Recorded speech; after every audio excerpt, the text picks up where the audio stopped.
I don't want the future I have to have. Grievers often make statements which exude despair and hopelessness for their lives. They cannot imagine a future at all, much less a bright one, because they feel trapped in the past. Life as they know it has come to a standstill. No, worse, it's over. And that is true. The life they had with their loved one is no more. And it's virtually impossible, it seems, to imagine one without him or her. They don't want to imagine one. It feels like a betrayal. Acceptance of this life with its now dismal future feels like giving up or giving in. Our best response is simply to allow this to be true for them. Everything inside of us, the ones with a bright future ahead of us because we have not lost a loved one, perhaps, recently, shouts, "No, you have a future and I want you in it."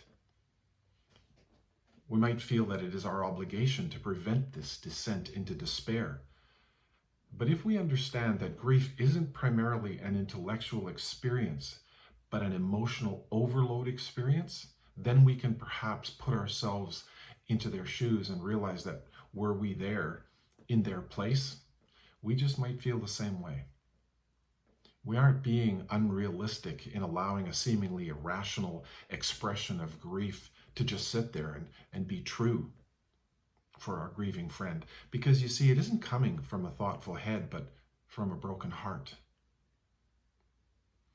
Being of comfort to our bereaved friend means that we don't have the right to be shocked by anything that she says.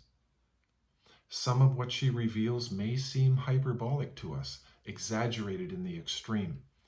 But she's simply providing us a glimpse into the darkness that is her loss. She's sitting alone in the darkness of her night. Though we know another day will come, she dreads it because it means a life without her precious loved one. We insult her.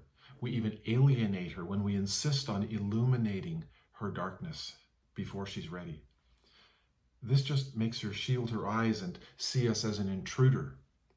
No, rather than force the light of reality on her, we should quietly join her in this temporary blackness that is her grief, and wait for the dawn to come for both of us, all on its own.